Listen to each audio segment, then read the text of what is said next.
ये पाद पंकजम नमामि देवी नर्मदे। जी हाँ दोस्तों, welcome back to my YouTube channel Shikha the village girl में। और आप गैस कीजिए कि अगर आज मैं इस श्लोक से अगर अपने वाक्य की शुरुआत कर रही हूँ तो मैं कहाँ पर होंगी। आप मेरे आसपास का व्यू देखिए, इतनी सुंदर जो है वो पर्वत श्रृंखला है मेरे आसपास और बहुत प्यारा सा व्यू है। कहीं धूप है, कहीं छाँव है और जो बादल हैं वो पूरे पहाड़ों से टकराते हुए वो हमें छूकर निकल रहे हैं और हमें महसूस हो रहा है कि जैसे हम किसी हेवन में हों। फ़िलहाल मैं देखिए आप, मैं यहाँ पर जो नर्मदा का जल है, हम नर्मदा नदी के किनारे हैं और इससे आशीर्वाद लेते हुए अपने पैर इस नदी में डाल रही हूँ। दोस्तों हम हैं अमरकंटक में और अमरकंटक में हम जहाँ पर है ये जो जगह है वो है नर्मदा जी और अरंडी नदी का यहाँ पर संगम है। और इस संगम की वजह से यहाँ पर बहुत सारे लोग पिंडदान के लिए आते हैं। वैसे तो गया में बहुत महत्व है पिंडदान का, लेकिन साथ ही साथ जो है इस नदी का भी उतना ही महत्व है जितना गया का महत्व है अपना पिंडदान का। और पिंडदान करने के लिए यहाँ लोग आते हैं। अभी से 15 दिन पहले यहाँ पर मेला लगा हुआ था, उस टाइम हम नहीं आए, शायद हम ये शूट भी नहीं कर पाते और हमने इस वक्त को चुना। आज दशहरे का दिन है और हम आपके साथ हैं और इस नदी से आपको इंट्रोड्यूस करा रहे हैं। और अमरकंटक में मेरा मन था कि सबसे पहले मैं आपको दिखाऊं कि जहाँ से नर्मदा का उद्गम होता है, लेकिन अभी हम वहाँ तक नहीं पहुँचे हैं। हमारे जो गाइड भैया हैं वो हमें पहले यहाँ ले आए हैं कि मैडम आप पहले प्लीज़ यहाँ पर घूमिए। तो हम यहाँ आ गए हैं और हम इसके बाद चलेंगे जहाँ पर उद्गम होता है। कपिल धारा है, दूध धारा है, बहुत सारे यहाँ पर स्पॉट हैं देखने के लिए।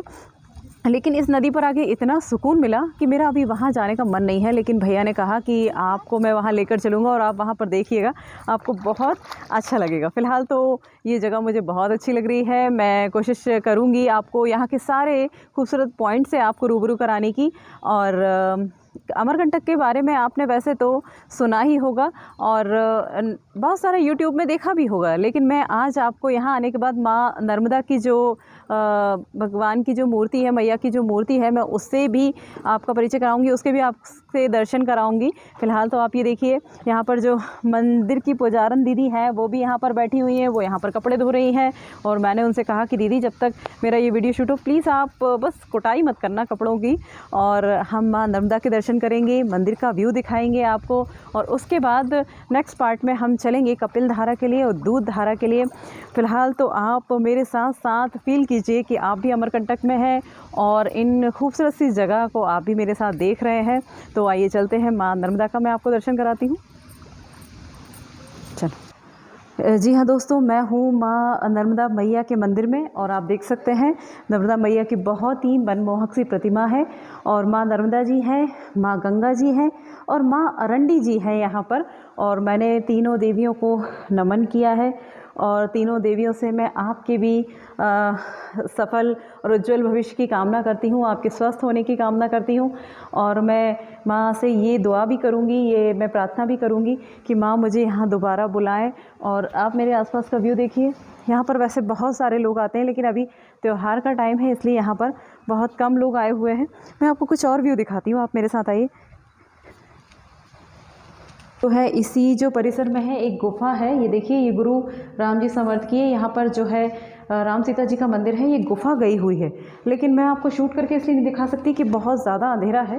सिर्फ इस गुफा से जब हम बहुत नीचे उतरते हैं तब जो है राम जानकी का मंदिर भी हमें यहाँ दिखाई देता है।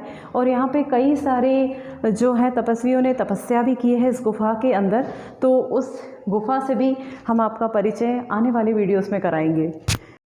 दोस्तों मैंने जो कुछ अपने गाइड भैया से सुन के आपको बताया उसके बारे में थोड़ी सी डिटेल में यहाँ लिखा गया है कि अरंडी संगम का क्या महत्व है। यहाँ पर लिखा हुआ है, अरंडी संगम में पिंडदान तर्पण का कार्य 16 गया जी और अरंडी संगम में एक बार करने पर बराबर फल मिलता है। कि मतलब या तो आप गया में करें या यहाँ पर करें, बराबर फल मिलेगा। अरंडी संगम में पितृ दोष एवं मंगल दोष की पूजा करने का मुख्य स्थल है। ओहो, मैं भी मंगली हूँ, मैं भी अपनी पूजा यहाँ करा ही लेती हूँ। उसके बाद अरंडी संगम में काल सर्पयोग की पूजा का फल नासिक से 10 गुना ज़्यादा फल पुराणों में माना गया है। और इसी संगम स्थल में संतान प्राप्ति के लिए सती अनसुईया माता ने 9 वर्ष तपस्या की, जिससे दत्तात्रेय भगवान का जन्म हुआ। तब से स्थान सर्व मनोकामना की प्राप्ति का माना जाता है। और नर्मदा नदी एक ऐसी नदी है जो पूर्व से पश्चिम की ओर बहती है। नर्मदा जी के किनारे दाह संस्कार के बाद गंगा जी में नहीं जाना चाहिए, क्योंकि गंगा जी नर्मदा जी से मिलने स्वयं आती हैं। वह दिन है ज्येष्ठ शुक्ल पक्ष की दशमी तिथि, जिसे कहा जाता है गंगा दशहरा। वह स्थान है अरंडी संगम, जिसका वर्णन पुराण एवं धर्म शास्त्र में आया है।